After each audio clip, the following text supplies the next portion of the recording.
The hall was silent. Thousands of voices had argued only moments ago, but now every word was gone, replaced by a strange unease. At the center of the chamber stood an old alien, his skin pale and cracked like dried stone, his eyes glowing with a faint blue light. He was known only as the Prophet. No one remembered when he had first appeared. No one knew which world he called home. But his words always carried weight. Even those who hated him listened, though most listened only to mock. He lifted his thin hand and spoke slowly, his voice trembling yet filled with power. "If you strike first, they'll never stop," the Prophet said. "They will rise against you. They will come for you again and again, and they will not rest until you are ashes in the stars." The alien council looked at one another, some confused, others angry. Who was he speaking about? Everyone knew the answer, but no one wished to say it aloud. Humans, the young species from a small blue planet, still climbing into the stars, still learning, still fighting among themselves. To most of the council, humans were little more than noisy children with fragile ships and reckless hearts, yet the Prophet spoke of them with dread. One council member laughed, a deep booming sound that echoed in the hall. "Are we to fear the primitives of Earth?" he said. "They crawl like insects beyond their sun. They struggle to breathe outside their own world. They are nothing compared to us." Another joined him, slamming his hand on the table. "Yes. Strike first, crush them before they learn to bite," he shouted. "Why should we hesitate?" But the Prophet shook his head. His voice grew softer, but it carried across the chamber as though the walls themselves leaned in to hear. "You do not understand them," he said. "They are different from us. They are not bound by patience, nor by tradition, nor by fear. Once they are attacked, they do not surrender. They grow, they harden, they change." He paused, his eyes flickering like dying stars. "If you strike first, they'll never stop." The silence returned. The words lingered in the air, heavy as stone. For a moment, doubt touched even the proudest leaders. But pride is a powerful poison. One after another, council members dismissed the warning. Some called the Prophet mad. Others accused him of weakness. A few stayed quiet, but their silence was not belief. It was fear of being mocked. Outside the council chamber, the city stretched wide and bright, towers of silver and crystal shining under twin suns. The people of this empire felt secure. They had ruled the stars for centuries. They had crushed countless rivals. What threat could humans pose to them? Humans were latecomers to the great game of war, small, scattered, still tasting the first sweetness of space travel. And yet, in the streets, whispers spread. The Prophet's warning had been heard before, in markets, in taverns, in lonely outposts. On the edge of space, he had always spoken of humans, always with fear, always with certainty. Some dismissed him, but some remembered. They remembered how humans had fought on their own world, endless wars, endless blood, yet always they rose. Again, they remembered the first time alien scouts clashed with human ships. How those fragile crafts fought with a courage that seemed insane. Even when outnumbered, even when outgunned, humans did not retreat. They fought as if defeat was not real, as if survival itself was their weapon. The Prophet knew. He had seen it before, perhaps in visions, perhaps in scars that only he could carry. Every time humans were struck, they grew sharper. Every time they were wounded, they returned stronger. To strike them first was to light a fire that no water could put out. The council ended with laughter, with arrogance, with the comfort of old power. But in the shadows, the Prophet's words echoed, a whisper that reached beyond the chamber, beyond the city, beyond even the empire. Somewhere, far away, on a small blue world, humans looked to the stars. They dreamed of exploration, of new worlds, of peace perhaps, but also of strength. They did not know that somewhere others debated their fate. They did not know a prophecy had already been spoken about them. Yet destiny was moving, slow and silent, like a storm building at the edge of the sky, and the prophet, standing alone in the empty chamber, closed his eyes. He could already hear the sound of fire, the roar of human ships cutting through alien skies. His final whisper trembled in the silence. If you strike first, they'll never stop. The grand chamber of the Empire's council was alive with restless energy. Hundreds of alien leaders sat in curved rows, their bodies shining in the pale light of the crystal dome, their voices sharp and impatient. Each species carried its own pride, its own scars of war, and all believed they were guardians of the Empire's power. The prophet's warning still clung to the air like smoke, but most wanted to sweep it aside. For them, humans were too small, too weak, too reckless to matter. And yet, deep beneath their laughter, an unease stirred. The High Chancellor, a tall figure with silver scales and a crown of living light, raised his hand. The voices fell silent, though anger still boiled in their eyes. He spoke slowly, his voice heavy with authority. "We have heard the warning," he said. "The prophet believes that humans are a threat if provoked. But we must ask, is this truth or is it madness?" Immediately the chamber erupted again. One warlord, his body covered in bone-like armor, slammed his fist against the table. "Humans are insects," he roared. "I say we crush them now. Before they grow wings, before they gather strength, one strike, and they will bow like all the rest." A voice from the shadows rose in opposition, calm but sharp. It was Lady Sereth, leader of a race known for patience and strategy. Her eyes, like molten gold, glowed in the dim light.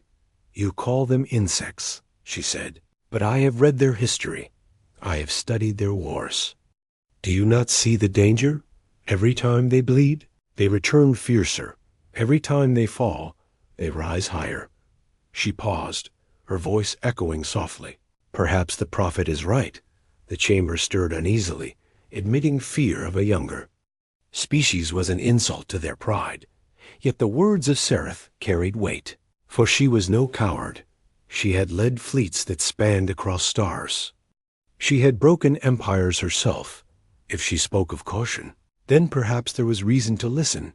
But the Chancellor leaned forward, his voice now sharp. "Fear has no place in this council," he declared. "Do you all forget who we are? We have ruled for centuries.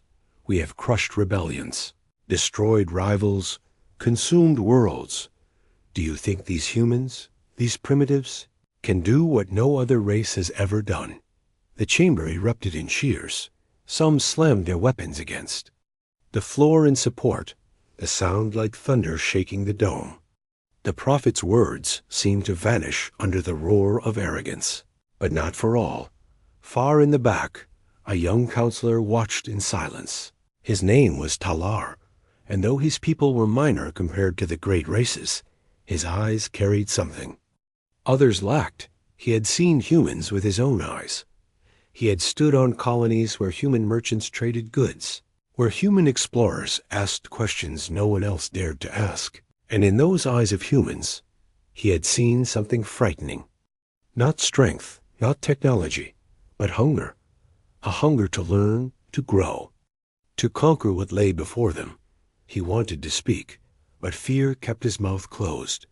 The tide of the council was moving, and he was only one voice. The debate dragged on for hours. Some demanded swift war, others whispered of caution, but most shouted for glory. The prophet's warning became a tool of mockery, repeated with laughter. "If you strike first, they'll never stop," they sneered. "Well then, we will strike, and we will never let them rise at all." Finally, the High Chancellor raised his hand once more. The chamber went silent, their fate about to be sealed. "We cannot risk weakness," he said, his eyes cold. "Let it be known, the humans shall be struck, their colonies burned, their fleets shattered, their spirits broken, before they can become more than children playing with fire." The council erupted into cheers. The sound shook the chamber, rolling like a storm. They had chosen war. The prophet's voice was drowned. Lady Sarath's warning was ignored. Talars. Silence remained unbroken, and above them, the twin suns began to sink, their light bleeding across the skies of the Empire's capital, as if even the heavens wept for what was to come. Outside, whispers spread quickly through the city. Messengers carried news across the stars. War against humanity had been declared. In distant outposts, alien soldiers sharpened their blades and readied their fleets. Eager for blood, in taverns, merchants laughed at the thought of easy spoils. But in hidden corners, quiet voices remembered the prophet's words, and their laughter faded into fear. Far away, on Earth and her colonies, humans went about their lives unaware. Children played under artificial skies on lunar domes. Miners dug through alien soil on Mars. Traders bartered on outposts near distant suns. They dreamed of peace, of progress, of adventure. They did not know that across the stars, a decision had been made, a storm had been unleashed, and soon their skies would burn. The prophet stood alone once more, his eyes dim but steady. He had spoken, he had warned, and still they had chosen pride. He whispered to the empty hall, his voice breaking. They think themselves safe, but they have invited fire. When it comes, it will not end, for if you strike first, they'll never stop. The darkness of space was silent. Ships drifted between the stars, their engines glowing, faintly like scattered lanterns in an endless night. But on the edge of human territory, silence was about to be broken. The alien fleet gathered in shadows.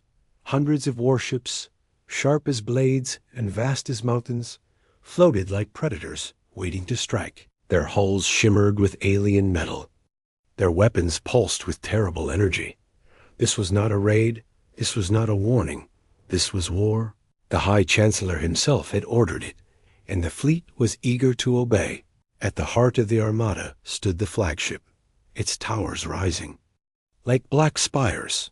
Inside its command chamber, warlords and generals watched the stars through crystal windows. One of them, Lord Kareth, leaned forward, his armored fingers tapping against the table. "Today we carve fear into the hearts of humans," he said, his voice heavy with pride.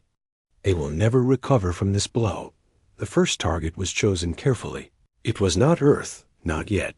Instead, it was a young colony on a distant planet called Novus Terra by its settlers. A green world filled with forests and oceans, where families had begun to build new homes. Children played in clear fields. Miners dug for resources. Farmers planted crops under strange suns. They believed themselves safe, far from war.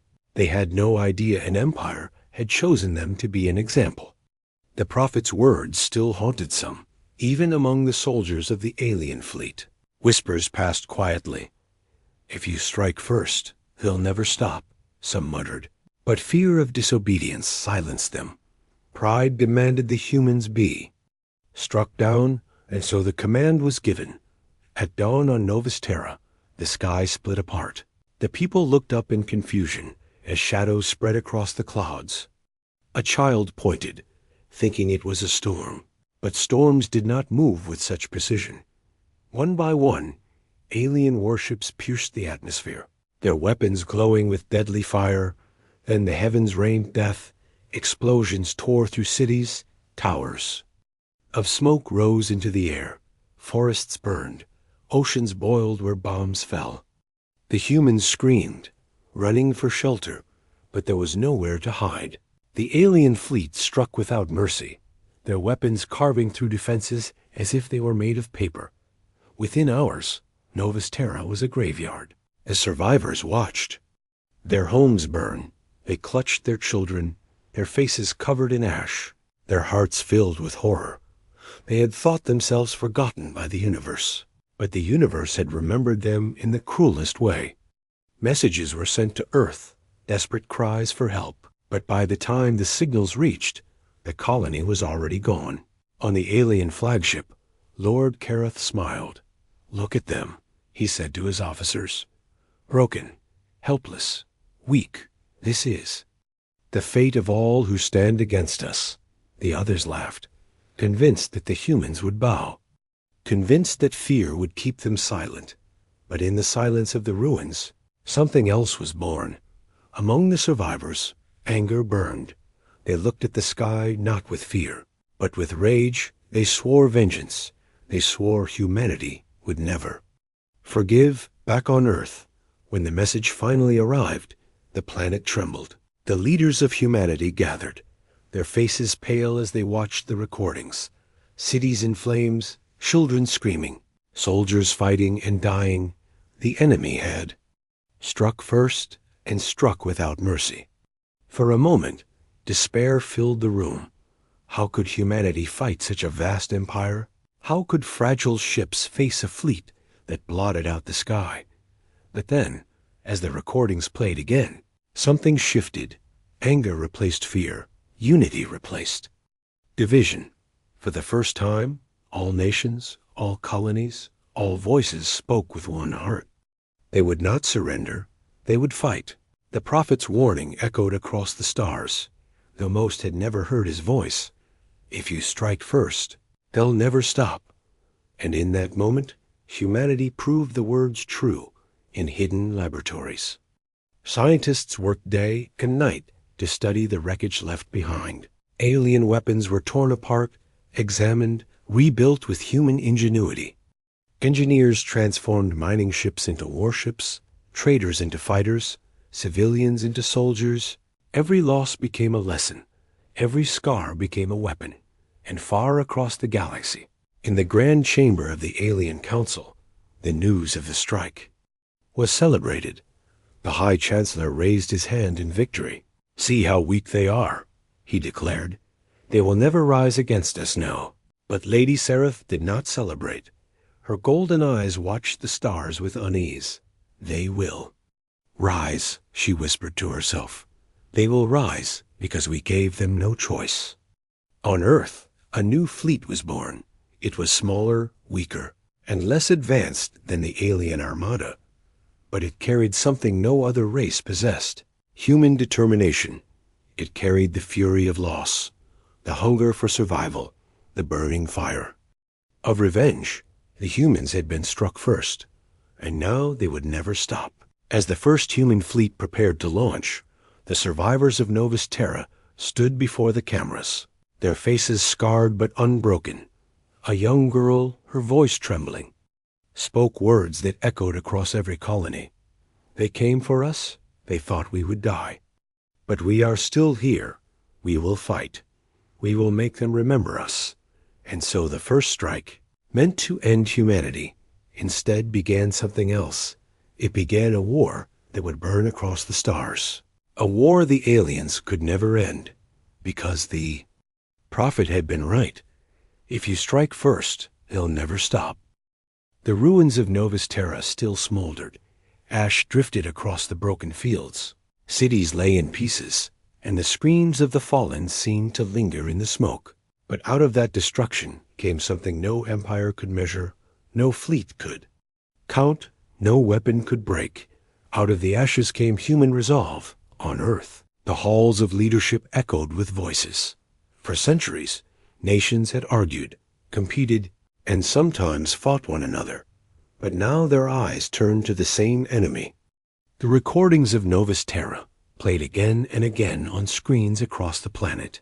Every man, every woman, every child saw the fire raining from alien skies. Every heart burned with the same thought: never again. Admiral Reyes stood at the center of the United Defense Council. Her voice was sharp, her eyes filled with iron. "They think we are weak," she said. "They think we will kneel, but we will show them who we are. We will show them what humanity does when cornered." Around her, military leaders, scientists, and politicians nodded.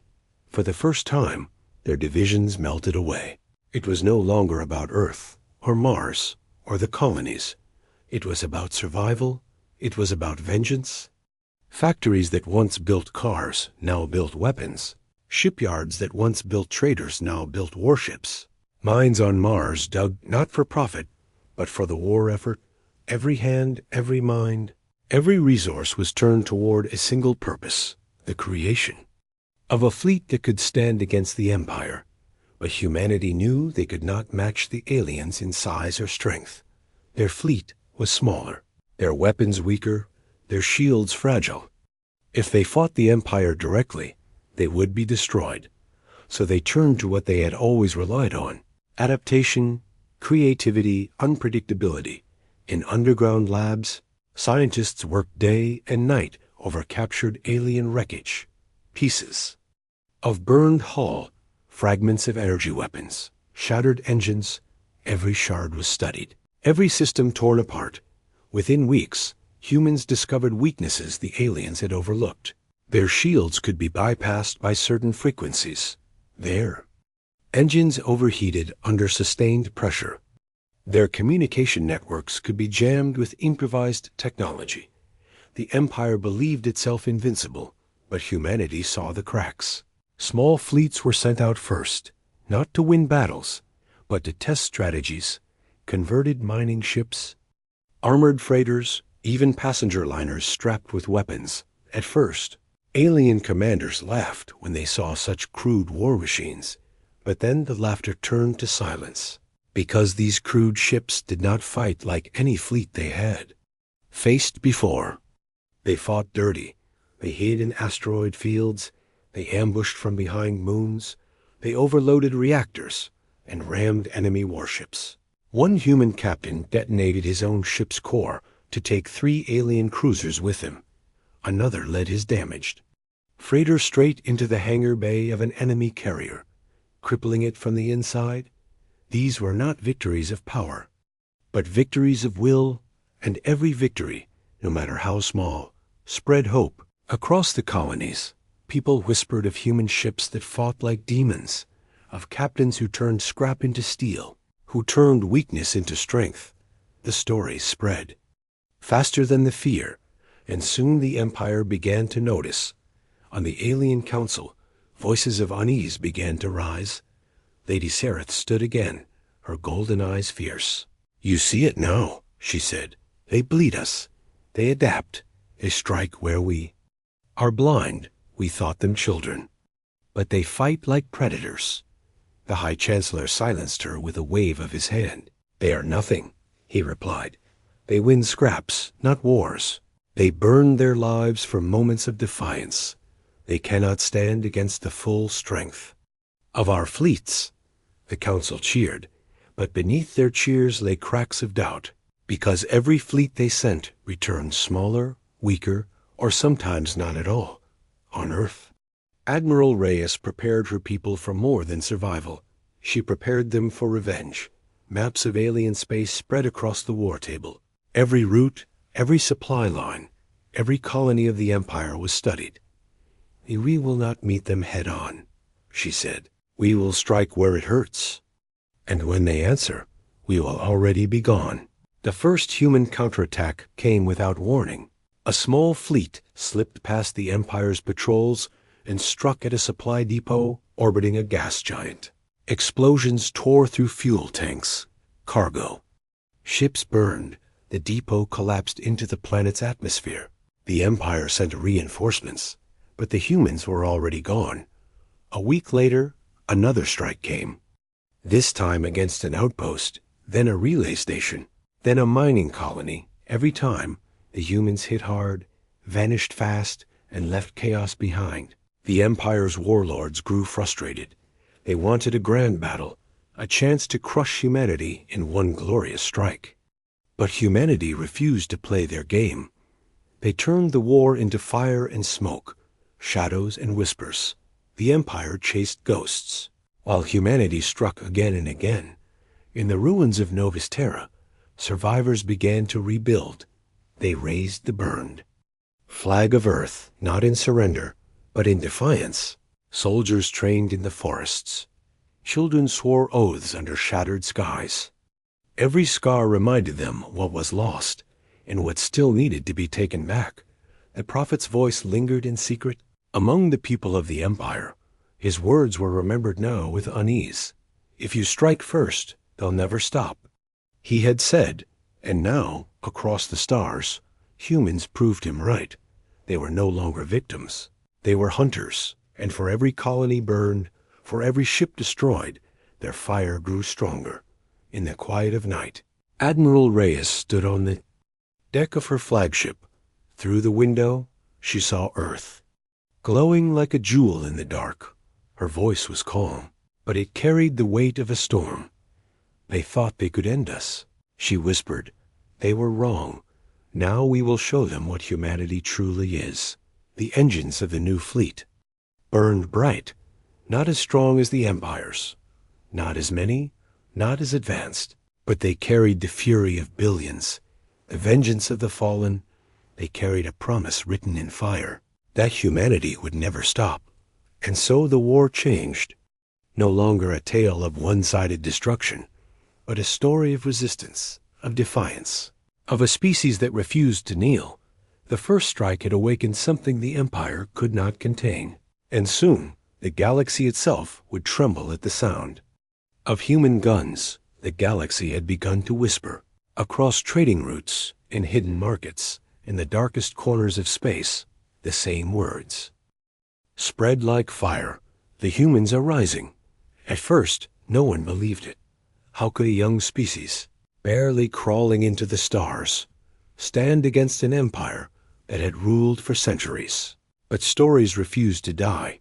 Tales of human fleets striking, supply depots, of alien patrols vanishing, of colonies burned in retaliation. Every story carried the same truth. The humans did not surrender. They did not bow. They fought with a fury that grew sharper with every loss. The alien empire began to feel the strain. What was once arrogance now twisted into unease, reports filled the council chambers. A mining colony lost in the north. A fuel station burned in the east. A relay station silenced in the south. Each wound was small, but together they bled the empire. Their fleets were vast, but stretched thin, chasing shadows. On the flagship of the empire, Lord Kareth slammed his fist against the table. "These vermin are nothing," he roared. "They cannot face us head-on. They run like cowards. They hide in rocks and shadows. Let us bring the full fleet and end them once and for all." But Lady Sereth stood, her voice cutting through the thunder. "No," she said. "They fight with intelligence, with purpose. They choose when to strike, and when to vanish. They do not seek victory in battle. They seek to bleed us, and it is working." The chamber fell silent. No one wished to admit she was right, but deep down they knew. Meanwhile, on Earth, the fire of unity burned brighter than ever. Shipyards lit the night skies. Factories roared without pause. Colonies sent resources. Without hesitation, for the first time in history, humanity moved as one. And at the heart of it all stood Admiral Reyes. Her voice carried across every screen, every station, every outpost. "They thought we would break," she said, "but we have become steel. They thought we would surrender, but we have become fire, and now we will burn through the stars until justice is done." Her words became a rallying cry. Soldiers painted them on their armor. Pilots carved them into their ships.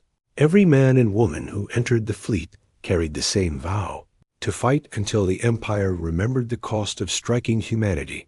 The turning point came in a battle the Empire never expected. The planet Karos, one of the Empire's border worlds. It was defended by 3 massive fortresses and a fleet of 30 warships. No sane commander would dare attack it with a human fleet so small. But humanity had no need for sanity. They had strategy. Admiral Reyes led the fleet herself. Her ships were outnumbered 5 to 1, their weapons weaker, their armor thinner. But she had studied the enemy. She knew their patterns, their weaknesses, their arrogance, and she turned those against them. The battle began with silence. The human fleet emerged from the shadows of an asteroid belt. Engines quiet, weapons cold. The alien defenders laughed when they saw them. "A foolish raid," they sneered. But then the humans struck. Dozens of small, Ships. Nothing more than converted miners and freighters. Launched at full speed, the aliens opened fire, tearing them apart in seconds. But inside those ships were not soldiers. They were bombs. The explosions ripped through the Empire's formation, tearing gaps into their defenses. Then the real fleet moved. Human warships surged forward, targeting engines, targeting supply ships, targeting weak points the aliens never thought anyone would dare exploit. The Empire fought back, blasting human ships into debris. But for every ship lost, humans took two with them. Their fury was unstoppable, their tactics unpredictable. One captain rammed his ship into a fortress shield generator. Opening it to bombardment, another used the wreckage of destroyed ships as cover, drifting close before unleashing a deadly strike. The battle raged for hours. By the time the smoke cleared, the unthinkable had happened. Karos had fallen. The alien fortresses lay in ruins, their fleet shattered. The humans had claimed their first major victory. News spread like wildfire across the Empire. Fear began to take root. If the humans could take Karos, what else could they take? If they could defeat fleets 5 times their size, what chance did anyone have? The Council of the Empire trembled. The High Chancellor pounded his fist, demanding retaliation, demanding blood. But the warlords hesitated. They had seen the reports. They had seen how humans fought. They had seen what happened. When you strike first, on Earth, the victory of Karos was celebrated. But not with joy. There was no time for joy. Every soldier, every worker, every leader knew this was only the beginning. The war would grow fiercer, deadlier, bloodier. But they also knew something else. For the first time, humanity had shown the galaxy that they could win. Admiral Reyes stood on the deck of her flagship. Watching the stars burn with the glow of wreckage, her crew looked to her, tired, wounded, but unbroken. She spoke softly, but her words carried through every comb. "This is only the start," she said. "They thought they could frighten us with fire, but we have become fire, and we will burn until the galaxy remembers who we are." Far away, the prophet stood in silence. His old eyes closed, his hands trembling. He had warned them. He had spoken the truth, and now the truth was unfolding exactly as he had said. The Empire had struck first, and now the humans would never stop. The war had turned. The hunters had become the hunted, and the galaxy itself began to wonder what would remain when the humans were done. The Empire had once believed itself eternal. Its banners stretched across 1,000 worlds. Its fleets filled the skies of every star. Its council spoke with the arrogance of gods. But now, cracks spread through its walls, and through those cracks poured fire. The loss of Karos had shaken them. But worse than the loss itself was what it represented. For the first time in memory, the Empire had been defeated by a younger race, not by equals, not by rivals, but by humans. The laughter in the council chamber was gone, replaced by anger. And whispers in time became fear.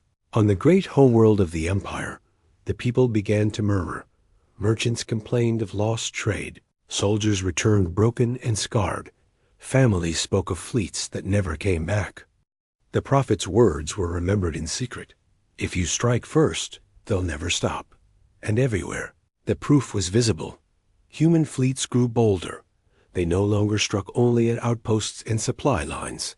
Now they targeted major worlds, military stations, and shipyards. Each strike was brutal, swift, and precise. Every time the Empire sent reinforcements, the humans were already gone, leaving behind wreckage and smoke. The humans had learned the Empire's ways, but the Empire had not learned theirs. Admiral Reyes became a legend. Her name was spoken with awe across human colonies and with dread. In the Empire's halls, she led from the front, never hiding in safety. She studied every weakness, every blind spot, every arrogance of her enemy. Her fleets were still smaller, still weaker, But under her command, they were unstoppable on the council floor. Lord Careth shouted louder with every defeat. "We must bring the full weight of the Empire upon them." He roared, "Gather every fleet, burn their worlds, grind their people into dust." But Lady Sereth stood calmly, her golden eyes watching him with pity.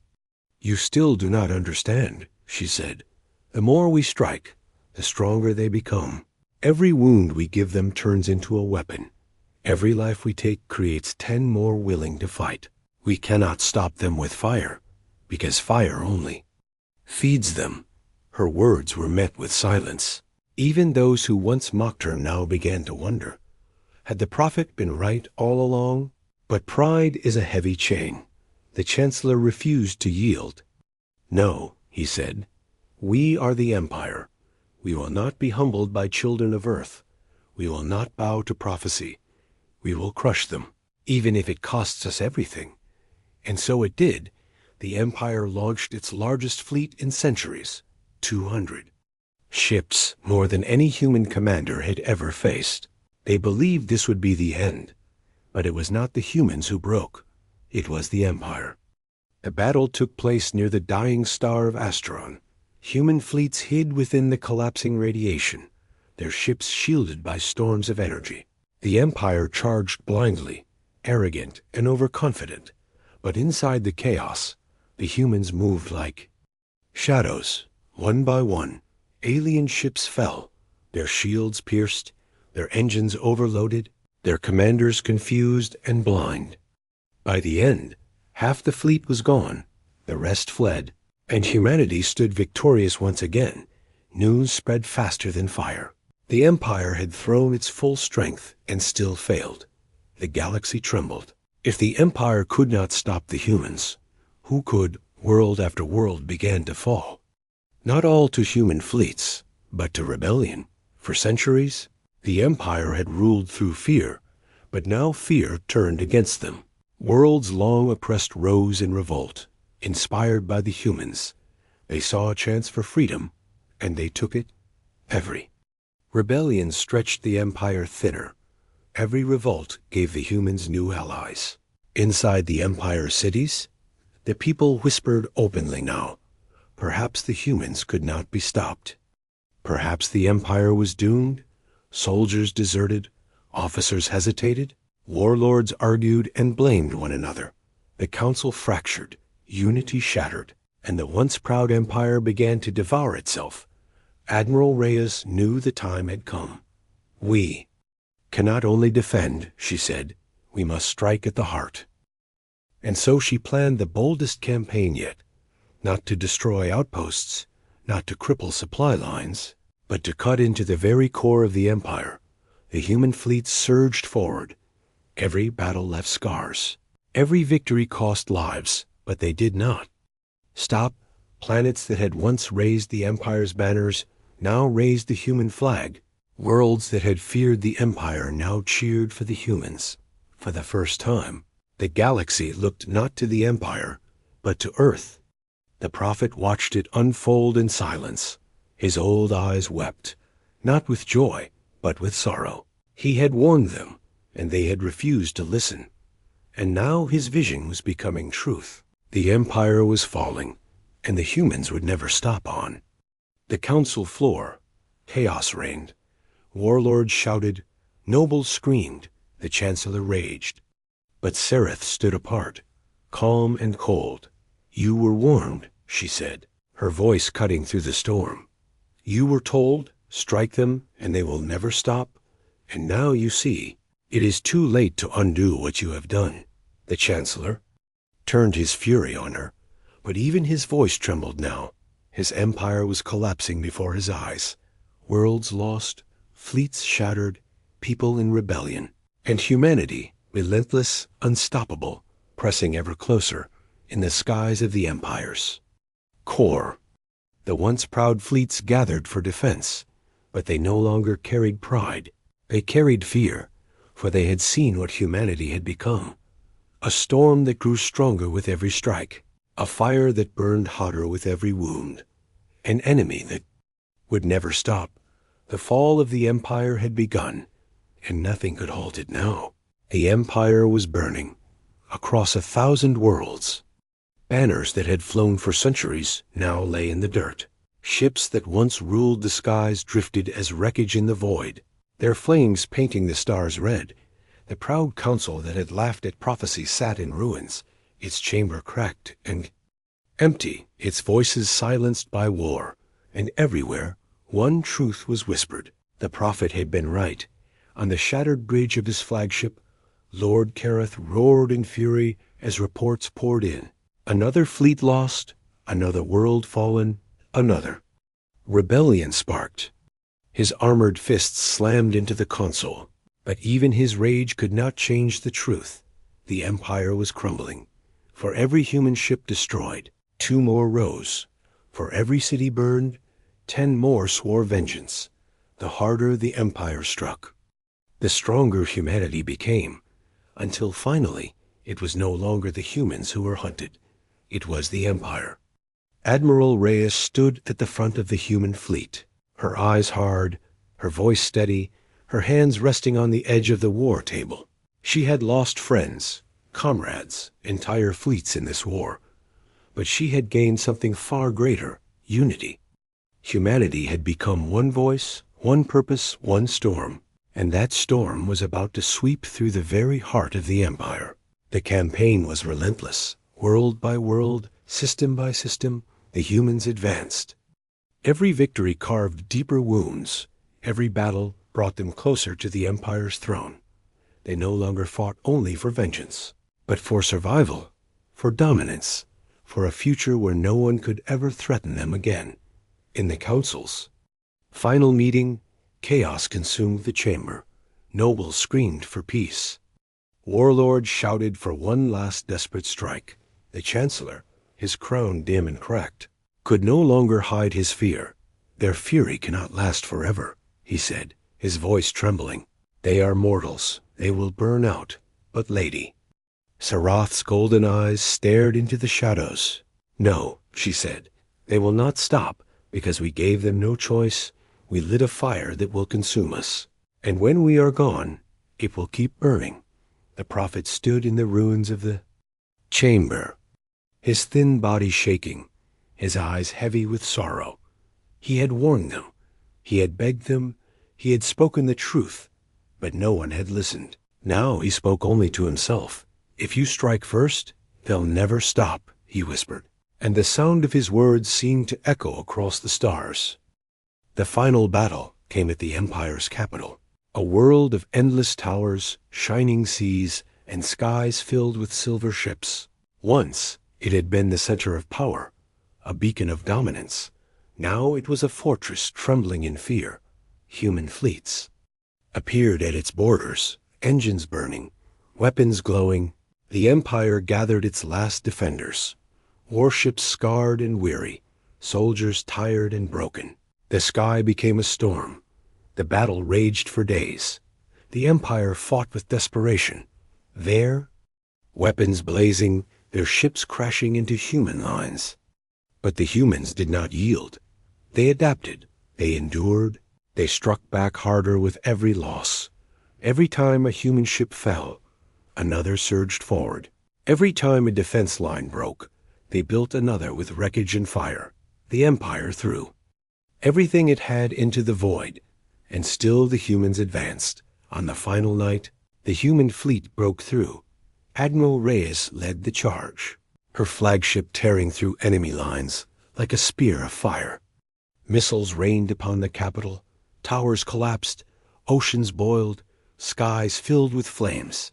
The empire that had once ruled the galaxy now screamed under human guns, and when the sun rose, the capital was ash. The chancellor fled, but was hunted. Down, Lord Kareth died on his bridge, roaring in rage until the flames swallowed him.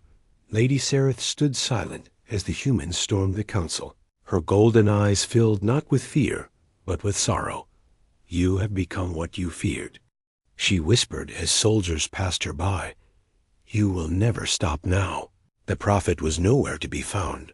Some said he died before the final battle, his heart breaking as his vision came true. Others said he walked into the ruins and vanished. But his words remained, carried by every survivor, a prophecy fulfilled. Across the galaxy, silence followed. The Empire was gone, its fleets broken, its worlds conquered, its people scattered. Humanity stood alone, victorious, unstoppable, feared. On Earth there was celebration, but it was quiet. Victory tasted of ashes, of loss, of endless graves scattered across the stars. Admiral Reyes stood before her people, her uniform torn, her voice heavy. "We have won," she said. "But at what cost? How many lives burned to bring us here? How much blood soaked into the void? We swore we would survive, and we did, but survival has changed us." Her words echoed into silence.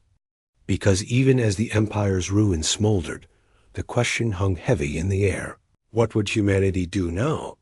Would they rebuild, create peace, turn to the future? Or would they keep fighting, keep conquering, keep burning, because the prophet had been right? Once struck, humanity would never stop. In the ruins of alien cities, human banners were raised. In the wreckage of fleets, human ships patrolled. Everywhere the galaxy looked, they saw only one truth: humanity had risen. And nothing could bring them down. But in the quiet corners of space, whispers began. If humans could not be stopped by the Empire, who would stop them now? If they fought with such fury against their enemies, what would they do when no enemies remained? Would they turn on each other again, as they had on Earth for centuries?